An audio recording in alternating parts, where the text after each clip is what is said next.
Le but de cette capsule vidéo est d'apprendre à exporter notre projet final dans un fichier unique au format vidéo et audio. Pour démarrer l'exportation de notre projet, donc une fois qu'il est terminé et que la vidéo et l'audio sont adéquats, je vais cliquer sur le cercle rouge ici qui veut dire exporter la vidéo. Donc je clique sur le cercle. Et dans la fenêtre qui s'ouvre, je vais choisir le nom de mon fichier. Donc, c'est le nom que mon projet final va porter.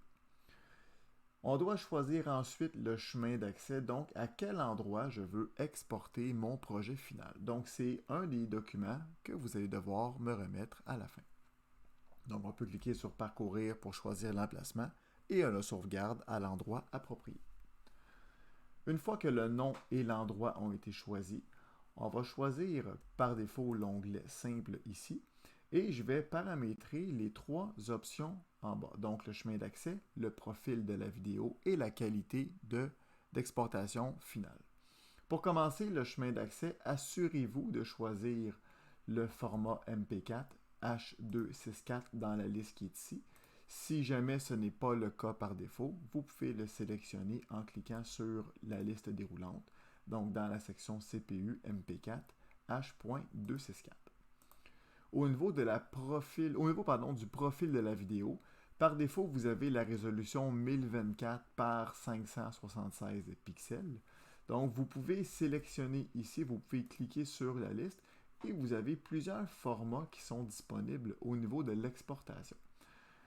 Si on clique sur le petit triangle qui pointe vers le bas ici, là, vous voyez qu'on a encore plus de formats qui sont disponibles. Le choix du format dépend de la qualité principale de votre vidéo lorsque vous l'avez enregistrée. Si par exemple vous avez filmé en HD, donc en 1080, vous pouvez choisir l'un des rendements suivants au niveau de l'exportation.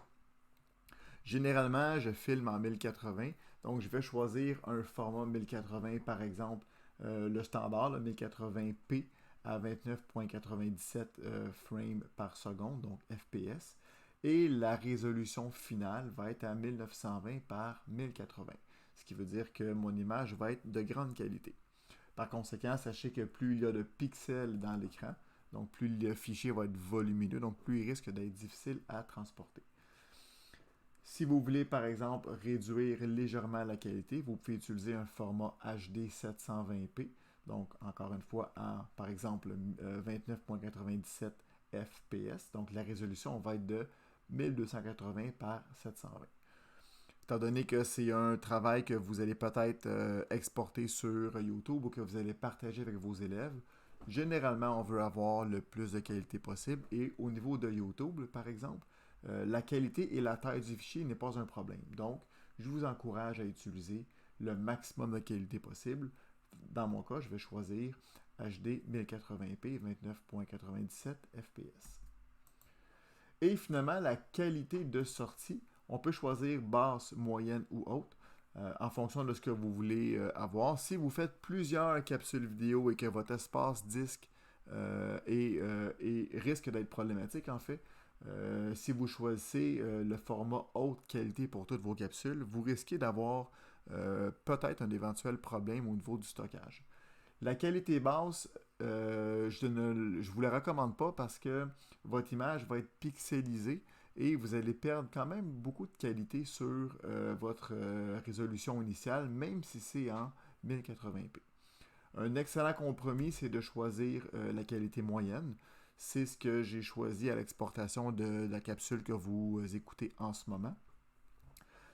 Si dans votre cas, l'espace disque n'est vraiment pas un problème, optez pour la qualité haute. Mais dans mon cas, moi, je vais utiliser la qualité moyenne.